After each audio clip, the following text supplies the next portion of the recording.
ہادی و رہنما ہمارے علماء، ہو کبھی درپیش جو کوئی مسئلہ، پوچھ لیں حاضر ہوں ہم ان کی بارگاہ۔ الحمد للہ رب العالمین والصلاة والسلام علی خاتم النبیین اما بعد فاعوذ باللہ من الشیطان الرجیم بسم اللہ الرحمن الرحیم۔ الصلاة والسلام علیک یا رسول اللہ وعلی آلک واصحابک یا حبیب اللہ، الصلاة والسلام علیک یا نبی اللہ وعلی آلک واصحابک یا نور اللہ۔ مدنی چینل کے ناظرین، پروگرام دارالافتاء اہل سنت میں آپ کو خوش آمدید کہتے ہیں۔ اللہ رب العالمین ہم سب کو دین اسلام کے احکامات سیکھ کر سمجھ کر ان پر عمل پیرا ہونے کی توفیق عطا فرمائے۔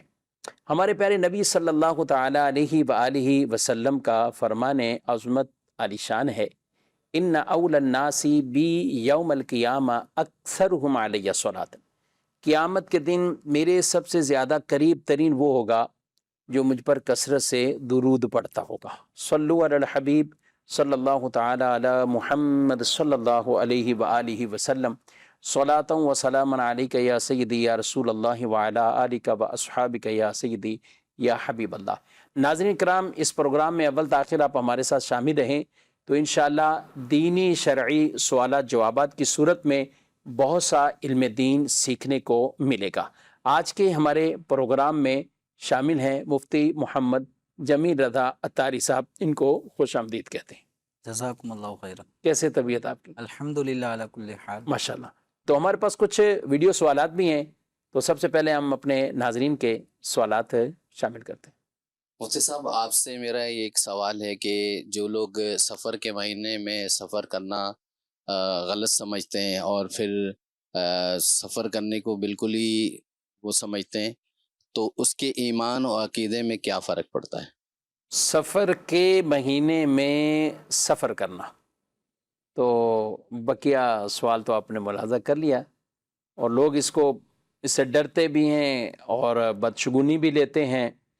اچھا، اب اللہ کا شکر ہے کہ کافی علم ہونے کی وجہ سے اس طرح کے کئی معاملات میں کہ اب کمی آتی ہے، لیکن کہیں نہ کہیں یہ پہلو بھی موجود ہوتے ہیں اور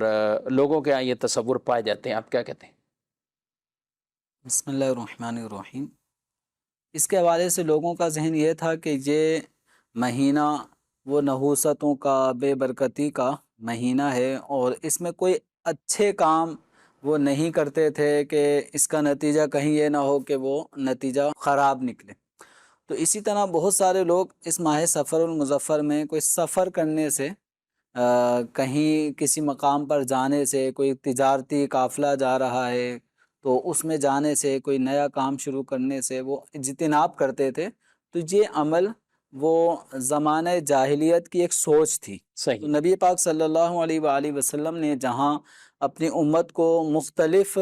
برے کاموں سے بچنے کا حکم دیا،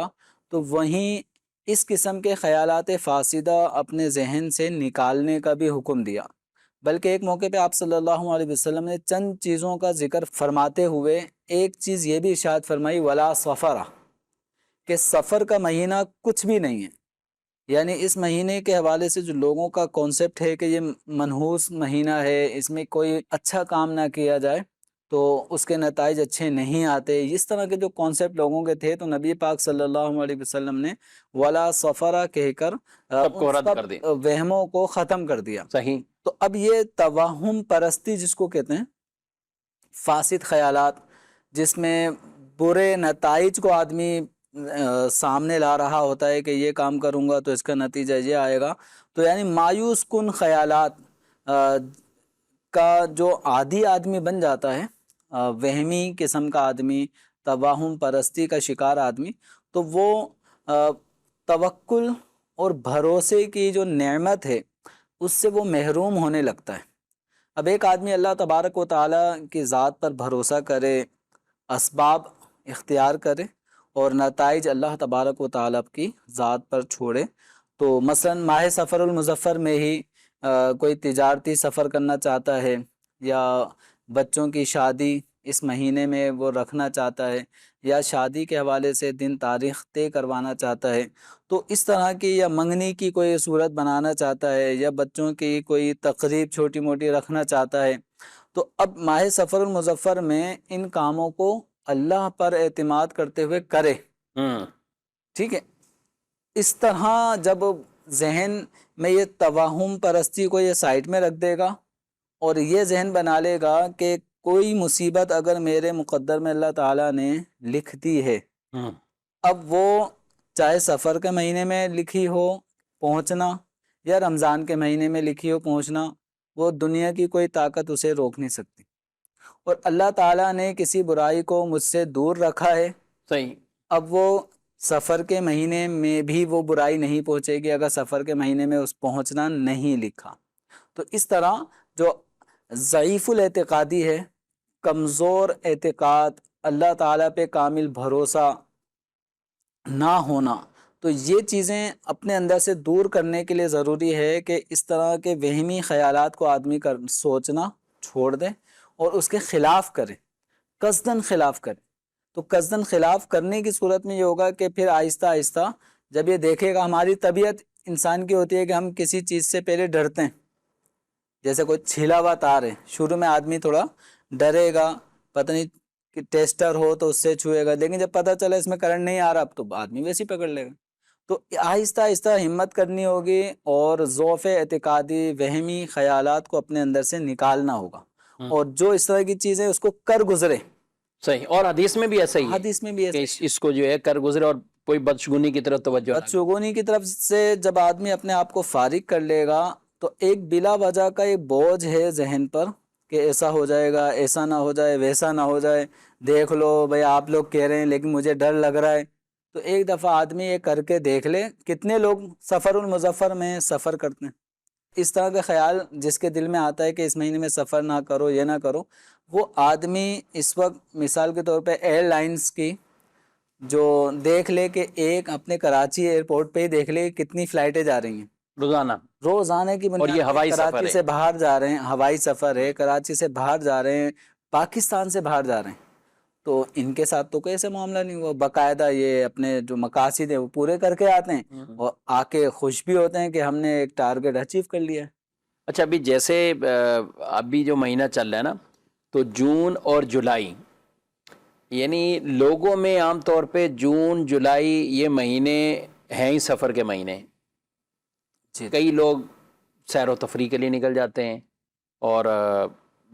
ایک ملک سے دوسرے ملک بھی جاتے ہیں، دیگر اور بھی اغراض کے پیش یہ بچوں کے اسکول کی چھٹیاں، اسکول کی چھٹیاں اور کئی طرح کے ان کو سارے. اچھا، یہ بہت سارا طبقہ کہ جو ان مہینوں میں عمرہ شریف کی سعادت حاصل کرتے ہیں، یعنی وہ بھی اپنی جگہ.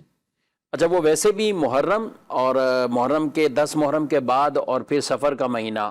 آپ کو پتہ ہے کہ پچھلے 3-4 مہینے سے چونکہ عمرہ رکا ہوا ہے،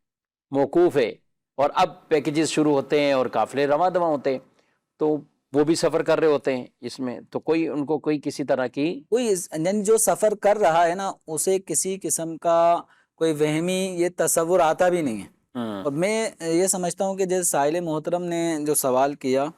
تو ہماری میجورٹی کے ذہن میں سفر المظفر کے مہینے میں سفر نہ کرنا، اس طرح کے کوئی خیالات نہیں آتے. لوگ بے دھڑک اللہ تعالیٰ پہ بھروسہ رکھتے ہوئے، اس کے نام سے مدد لیتے ہوئے وہ لوگ سفر کر رہے ہوتے ہیں، اپنے کام کاج میں مصروف ہوتے ہیں. تو یعنی اس طرح کے خیالات رکھنے والوں کی تعداد میں الحمدللہ کمی آتی جا رہی ہے، لیکن ایسا نہیں ہے کہ مکمل طور پہ لوگ وہمی خیالات سے باہر آ گئے ہوں، توہم پرستی چھوڑ چکے ہوں. اب بھی کچھ نہ کچھ مائنر طبقہ موجود ہے. یہ الحمدللہ دعوت اسلامی کے مدنی ماحول کی برکتیں ہیں کہ اس ماحول سے اٹیچ رہنے والے، مختلف مواقع پر دعوت اسلامی سے منسلک رہنے والے، کہیں نہ کہیں ان کے ذہنوں میں اس طرح کی چیزیں پہنچتی رہتی ہیں کہ بھئی سفر کے مہینے میں جو خیالات لوگوں نے پالے ہوئے ہیں یہ سب غلط ہیں. ماہ سفر بھی عام مہینوں کی طرح ایک مہینہ ہے، اور جس طرح عام مہینے ہیں یہ بھی ایک مہینہ ہے. جس طرح دیگر مہینے میں بہت سارے کام کیے جا سکتے ہیں، تو اس مہینے میں بھی اس نوعیت کے کام کیے جا سکتے ہیں. اللہ پہ توکل، اللہ پہ بھروسہ رکھنا. اچھا، کبھی کسی کے ساتھ حادثہ سانحہ یا کوئی بھی واقعہ ہو جائے، وہ کسی مہینے میں بھی ہو سکتا ہے. ہم یہ نہیں کہتے کہ سفر کریں یا سفر کے مہینے میں کبھی کوئی ٹینشن یا مصیبت یا کوئی آزمائش نہیں آتی، آ سکتی ہے، سفر کے مہینے میں بھی آ سکتی ہے، سفر میں بھی آ سکتی ہے۔ ہم روزمرہ کے اگر کوئی ایسی اخبارات پڑھنے کا یا ایسی خبریں پڑھنے کا عادی کو وہ دیکھے کہ ایک پورے جمیل صاحب پورے پیجز یا ہیڈ لائن پوری اخبارات میں بھی یا دیگر بھی سوشل میڈیا پہ بھی لوگوں کو مختلف کتنے چینلز حادثات ہوتے ہیں کہ وہ صرف حادثات ہی دکھاتے ہیں، واٹس کتنے ایپ حادثات ہوتے ہیں۔ کے کچھ چینلز بنے ہوئے اس میں اسی نوعیت کی وہ خبریں حادثات ہیں، وہ خبر تو وہ تو ہر مہینے میں اگر آپ دیکھیں گے تو وہ رمضان میں بھی آپ کو نظر آئیں گی۔ اچھا وہ آپ کو سفر مبارک عمرہ شریف کے سفر میں بھی ایسی چیزیں نظر آ جائیں گی، مکہ مکرمہ سے مدینے جاتے ہوئے، مدینے سے مکہ مکرمہ آتے ہوئے، جدہ شریف۔ اچھا پھر آپ حج کے معاملات ہوتے ہیں تو اس میں کئی دفعہ ایسے واقعات آ جاتے ہیں، خاص حرم شریف میں۔ پھر 2015 کا آپ بھی حج کے موقع پر، بلکہ میرا خیال وہی حج فرمایا آپ نے، وہی حج ادا کیا 2015 میں الحمدللہ، جب میں بھی فرسٹ ٹائم حج پہ، اور حج فرسٹ ٹائم ہی کیا، اور جمیل صاحب بھی ماشاءاللہ اسی سفر میں تھے اور 2015 کو حج کیا، تو اس وقت بھی کیسے کیسے واقعات ظاہر ہوئے اور ہوئے، اس میں حادثات ہوئے، انتقالات بھی ہوئے، اور پھر ساتھ ساتھ کرین کا ایک واقعہ، مشہور واقعہ جی جی حرم کے اندر جو کرین گرنے کا یہ تھا کہ جو، تو اس طرح کے واقعات تو ناظرین یہ ہوتے رہتے ہیں۔ تو ہم ان چیزوں کو کسی مہینے سے، کسی دن سے، کسی خاص جگہ سے، یہ ہم یہ نہیں معاذ اللہ کہ ادھر کوئی ایسی باتیں سوچیں یا بدشگونیاں ایسی پالیں، جو پہنچنا ہے، جو تکلیف پہنچنی ہے، قُلْ لَن يُصِيبَنَا إِلَّا مَا كَتَبَ اللَّهُ لَنَا هُوَ مَوْلَانَا۔ ارشاد فرمایا محبوب صلی اللہ علیہ وسلم سے، فرمایا آپ فرما دو، اے حبیب آپ فرما دو، کیا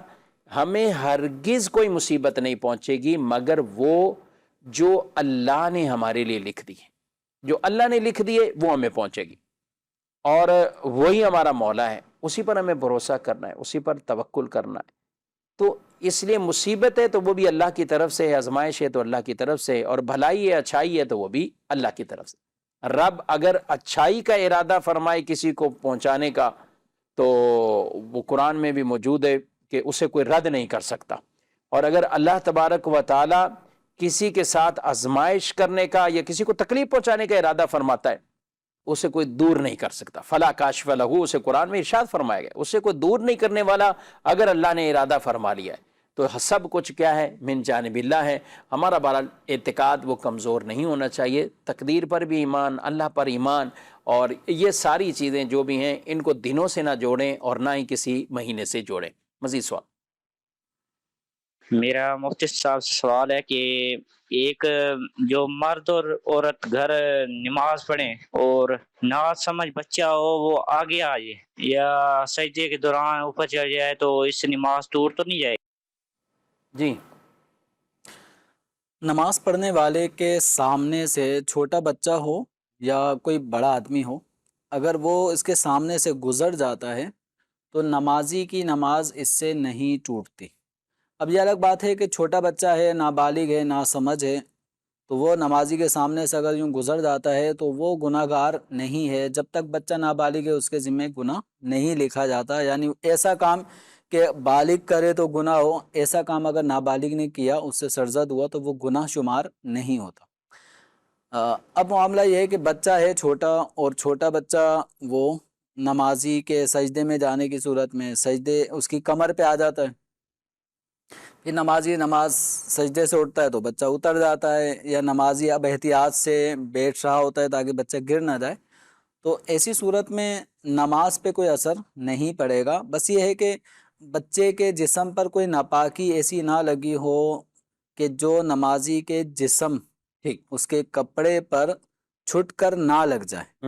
تو جیسے اگر بچے نے یورین پاس کیا کپڑے کے اندر ہی ہو، وہ ویسے نماز گیلے کپڑے ہیں، گیلے کپڑے ہیں، ناپاک کپڑے ہیں، اور نمازی کے کپڑے کے اوپر کمر پہ آ کے بیٹھ گیا، اور بچے کے وہ ناپاکی والا حصہ وہ اگر نمازی کے کپڑوں میں آ گیا، اس کی تری آ گئی، اب وہ درہم کے برابر یا اس سے زیادہ ہو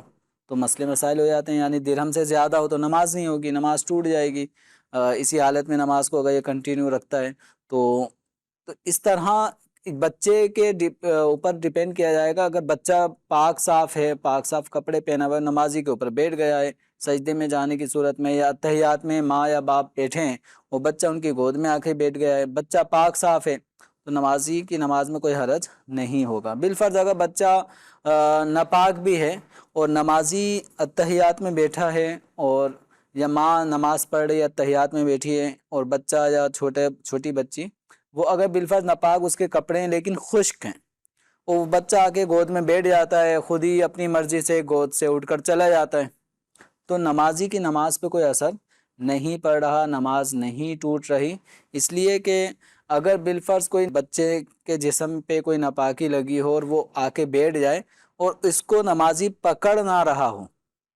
یعنی اس کو سنبھال کے اٹھا کر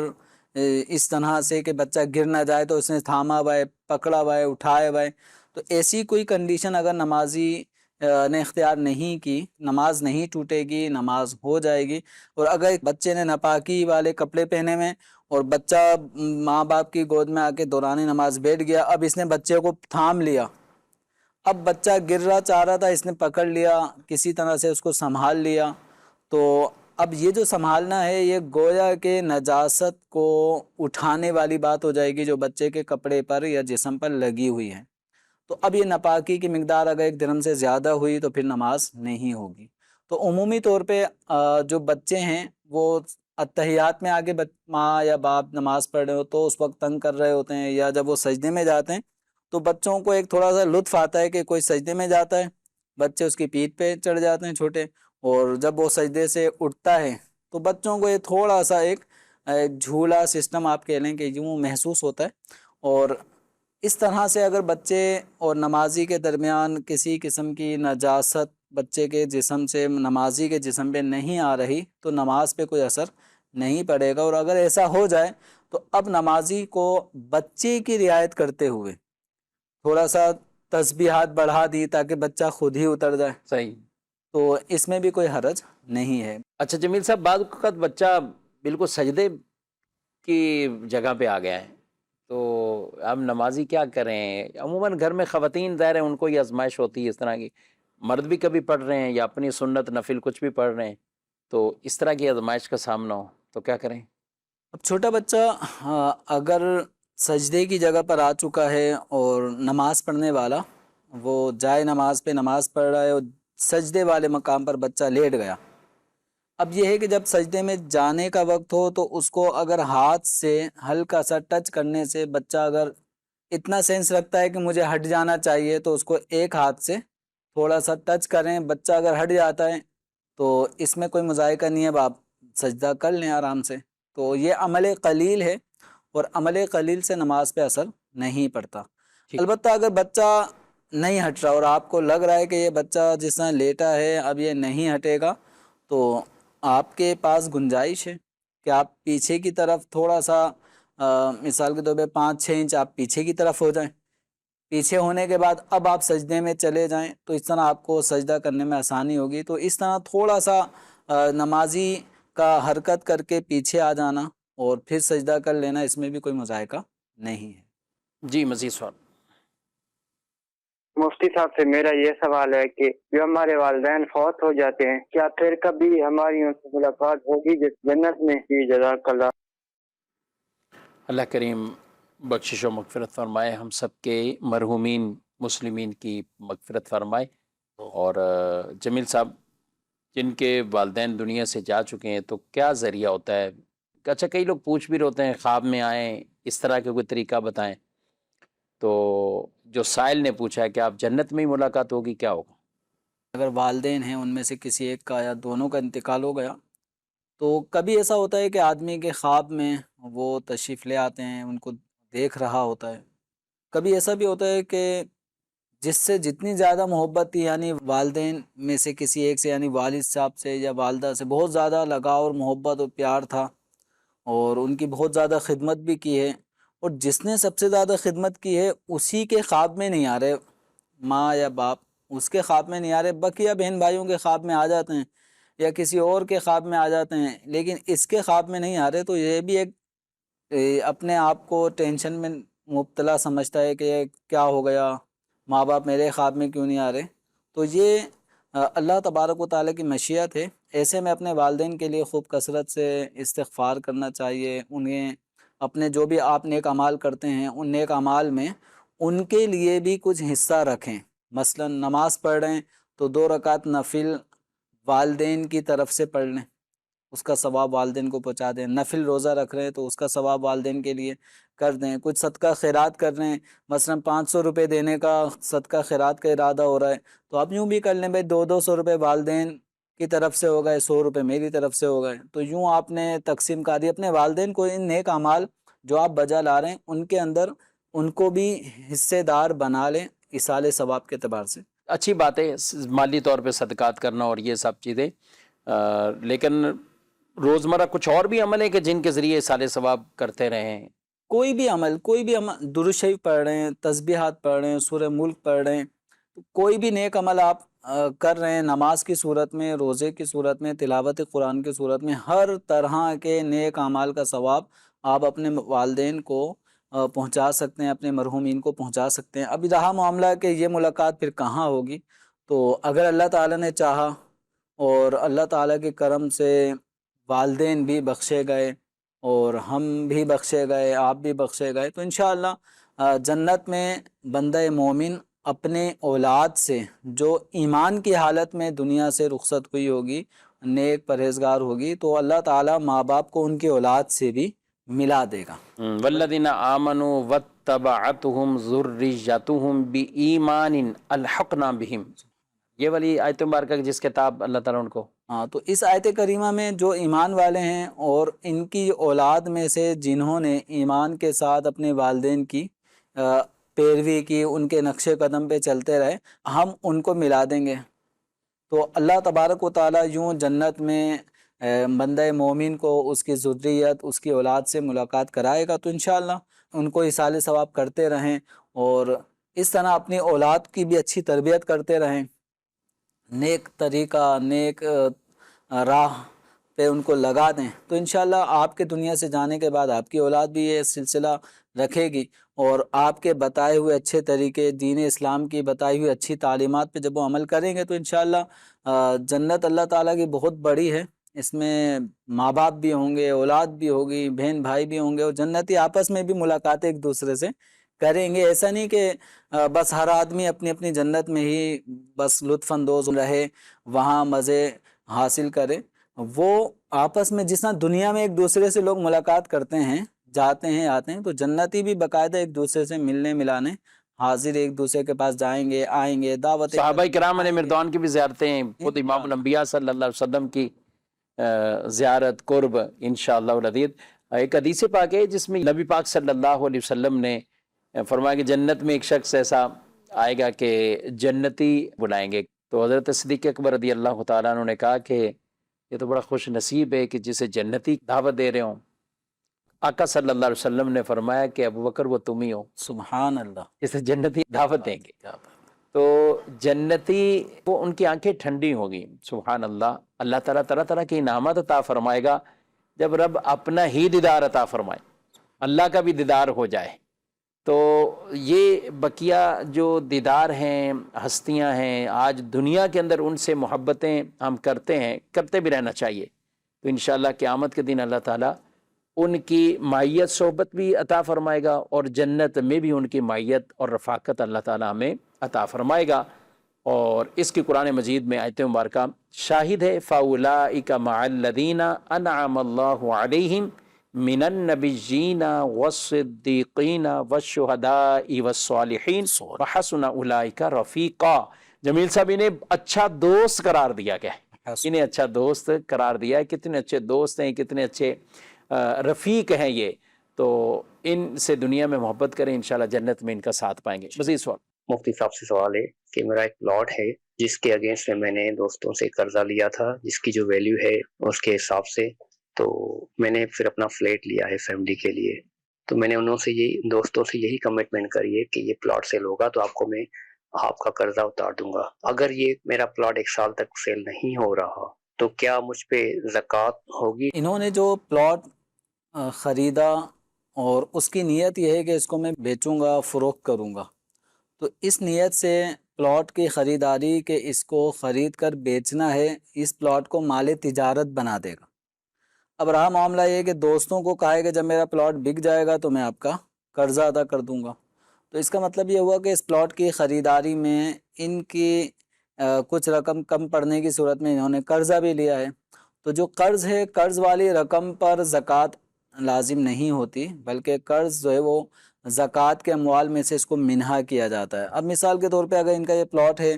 15 لاکھ کی اس کی مالیت ہے اور 5 لاکھ انہوں نے اپنے دوستوں سے لیا ہے کہ جب یہ بکے گا تو میں آپ کے 5 لاکھ دے دوں گا۔ اب یہ لیا تھا انہوں نے جتنے لاکھ کا بھی، لیکن اس وقت کی مالیت اگر سال پورا ہونے کی صورت میں 15 لاکھ ہو چکی ہے، تو 15 لاکھ میں سے آپ 5 لاکھ کو مائنس کریں گے، باقی 10 لاکھ روپے کی جو اماؤنٹ بنے گی مالیت، تو اس مالیت کے حساب سے آپ کو زکوٰۃ کی ادائیگی کرنی ہوگی۔ 1 لاکھ پہ 2,500 روپے زکوٰۃ بنتی ہے، 40واں حصہ تو 10 لاکھ کے اوپر 25,000 روپے زکوٰۃ بنے گی۔ تو سال پورا ہو گیا تو آپ کے پاس دیگر حوالے سے آپ اور اتنے بڑے مقروض نہیں ہوئے کہ یہ مال تجارت والا یہ پلاٹ ہی سارا قرض میں ڈوب رہا ہو۔ اگر ایسا ہے تو پھر تو زکوٰۃ نہیں ہوگی اس کی، آپ کے اوپر زکوٰۃ بن رہی ہے بتائی ہوئی تفصیل کے مطابق یا نہیں بن رہی، تو اس کے لیے آپ دارالفتاء اہل سنت ایک دفعہ وزٹ فرما لیجئے اپنے قریبی شہر میں اگر موجود ہو، ورنہ آپ دارالفتاء اہل سنت کے دیے گئے فون نمبرز پہ رابطہ کر لیں۔ اس نمبر پر آپ ان اوقات کار میں یعنی صبح 10 بجے سے لے کر 4 بجے اس دوران آپ رابطہ کر سکتے ہیں۔ ایس ایم ایس ہیں ان کو بھی شامل کریں گے اور ان کو بھی ہم پروگرام کا حصہ بناتے ہیں۔ جمیل صاحب رات کو کہتے ہیں کہ نفلی روزے رکھنے کی عادت ہے، تو نفلی روزے میں رات کو کھانا کھا لیا کہ صبح اٹھیں گے سحری میں اور دوائی کھائیں گے، پانی وغیرہ پئیں گے، کھانا وغیرہ سحری کی نیت سے رات کو ہی کر لیا، صبح آنکھ نہیں کھلی، تو اب کیا وہ روزہ ہمارا رکھنا لازم ہوگا یا ہم روزے سے ہیں یا نہیں؟ ایک تو نیت ہو جانا یہ تو، اور دوسرا کہ وہ لازم بھی ہوگا۔ اب یہاں پر اس طرح یعنی صبح صادق سے پہلے جو کھانا کھایا جاتا ہے روزہ رکھنے کے لیے، تو اس کو سحری کا کھانا کہا جاتا ہے، سحری کرنا، سحری کھانا یوں بولنے میں آتا ہے۔ اب ایک آدمی ہے اس کو پتہ ہے کہ 12 بج گئے ہیں اور یا 1 بج گیا ہے رات کا، اور اس وقت کچھ کھانے پینے کے آئٹم گھر میں موجود ہیں۔ اب یہ دیکھ رہا ہے کہ صبح صادق سے پہلے باقاعدہ آنکھ کھلے نہ کھلے، اس لیے ابھی میں سحری کر لو، کھا لیتا ہوں سحری کی نیت سے، اور کل میں نے روزہ رکھنا ہے سحری میں آنکھ کھلے یا نہ کھلے۔ فجر کا وقت ہوا، فجر میں اٹھ گئے، اب سحری ملے نہ ملے صبح صادق سے پہلے میں نے روزہ رکھنا ہے۔ اب یہ رات میں ہی سوتے وقت اس کی پختہ نیت ہے کہ اگلا دن میرا روزے سے ہوگا۔ اگر سحری میں آنکھ کھل گئی پانی پی لیا جائے گا، چائے پی لی جائے گی، ورنہ تو روزہ ہو گیا، یعنی ابھی سے بس روزے کی نیت، یعنی اتنی پختہ نیت ہو، اتنی پختہ۔ یعنی 2 طرح کی چیزیں ہوگی نا، ایک ہے کہ جیسے کہہ رہے ہیں کہ دوائی کھا لیں اٹھ کر، یا یہ کچھ پانی پی لیں، دوائی لسی پانی پی لیں، یا صبح اٹھے تو چائے پی لیں گے، تو ایک اس کا مطلب کہ وہ ابھی 100% یقینی والی کیفیت کو اس کو دوائی بھی کھانی ہے، دیگر چیزیں، تو اس کو کیا کہیں گے آپ؟ نہیں، جیسے پہلی والی جو صورت میں نے عرض کی، اس میں تو روزے کی نیت ہو گئی، اب یہ جب صبح صادق ہو گئی تو اب ان کا روزہ سٹارٹ ہے، صحیح ہے، اب یہ روزے کو پورا کریں گے۔ صحیح۔ اچھا، اب دوسری جو آپ کا سوال ہے وہ ایک دوسری صورت، تردد والی، وہ تردد، وہ یہ ہے کہ بھئی میں نے ابھی ڈٹ کے کھا لیا، ہاں، صبح سحری نہیں کرنی، یعنی کھانا پینا نہیں کرنا، وہ نہ پکانا پڑے، وہ کھا لیا ہم نے 12-1 بجے کی۔ اب یہ ہے کہ ٹیبلٹ لینی ہے۔ اب ٹیبلٹ لینے کے اوپر بھی یہ ہے کہ اگر میری آنکھ کھل گئی تو ٹیبلٹ لوں گا، صحیح،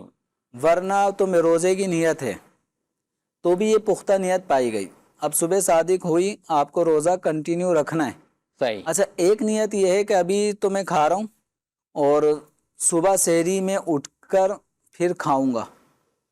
دن بڑا ہے، ایک دفعہ صبح صادق سے پہلے اٹھ کر پھر دوبارہ مجھے کھانا ہے، ابھی تھوڑا سا کھا رہا ہوں، یعنی اس روزے کو پورا موقوف نہیں کر رہا۔ ہاں، موقف نہیں کر رہا۔ اگر یوں موقف کیا کہ سحری میں آنکھ کھلے گی تو میرا روزہ ہے، اگر سحری میں آنکھ نہیں کھلی تو روزہ نہیں ہوگا،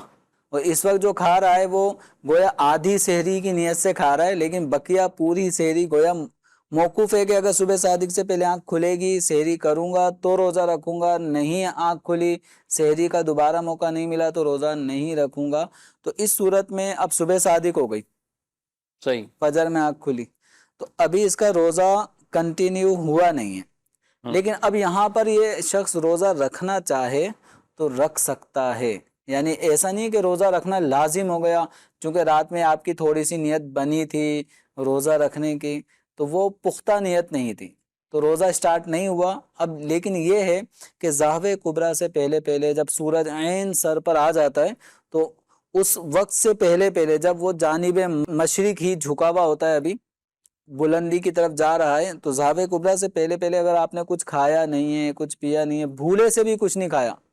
تو روزے کی نیت کرنا چاہیں تو آپ روزے کی نیت کر سکتے ہیں۔ نبی پاک صلی اللہ علیہ وسلم کا اس پہ مبارک عمل ہے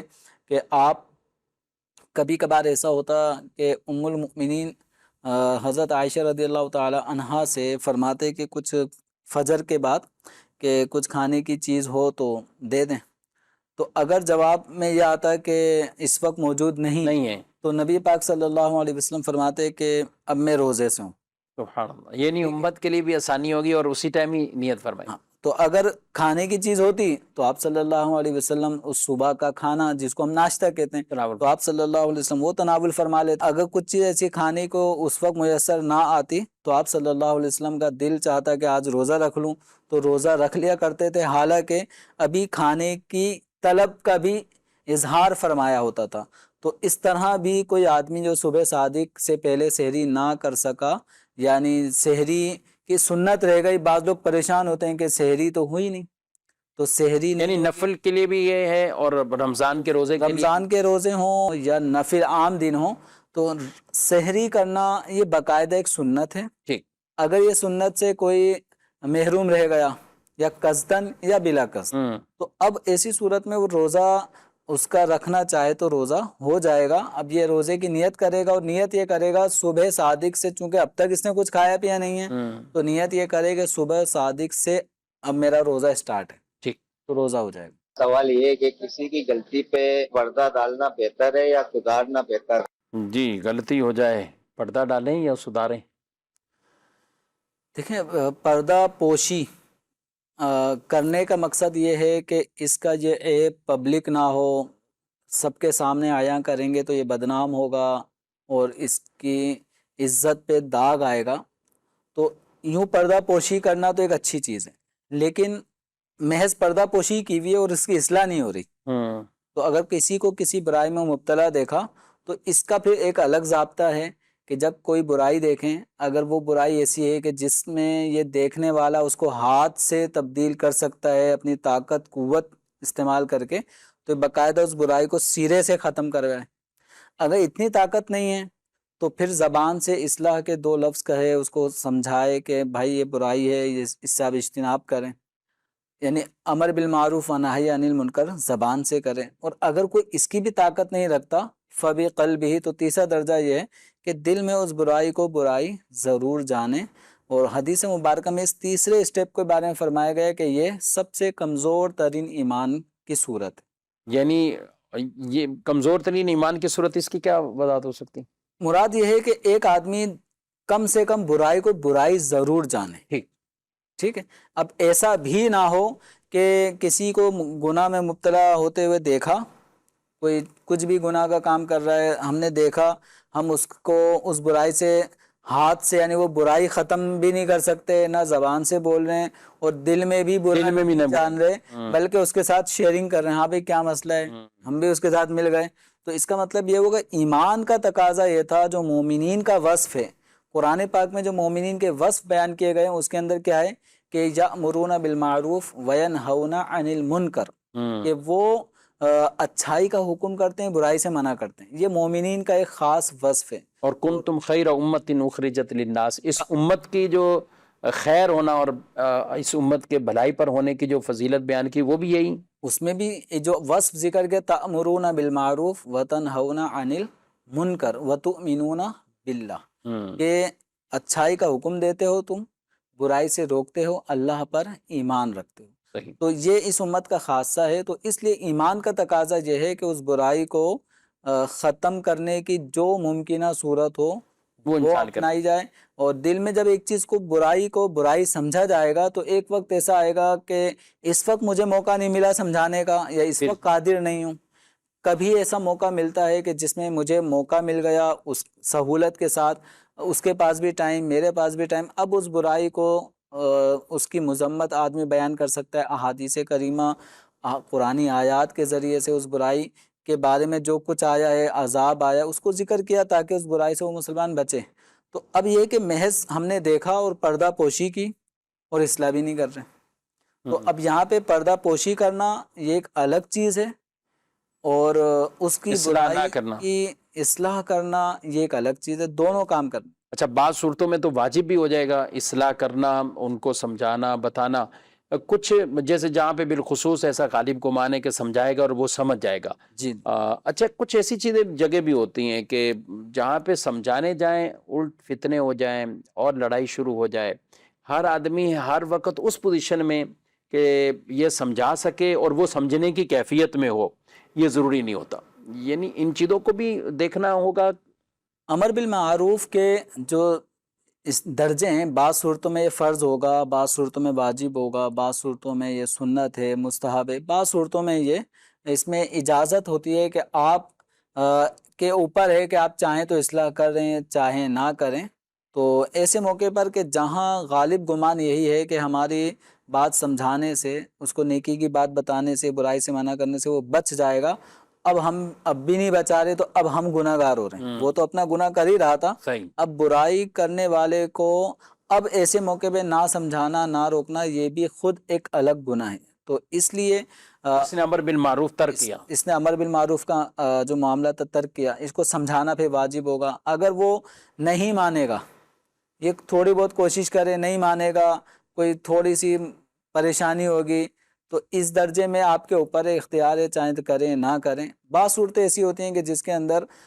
معاملہ چھوٹی سی برائی کا، اب اس پہ اصلاح کرنے جاتے ہیں تو وہ اس سے بڑھ کر کسی اور برائی کا ریئیکشن دے گا، وہ بھی گناہ کی صورت اختیار کر سکتا ہے. تو پھر ایسے موقع پہ اس کو اس کے حال پر ہی چھوڑ دیا جائے. کچھ وقت گزرنے سے کچھ نہ کچھ جذبات چینج ہو جاتے ہیں، کچھ آدمی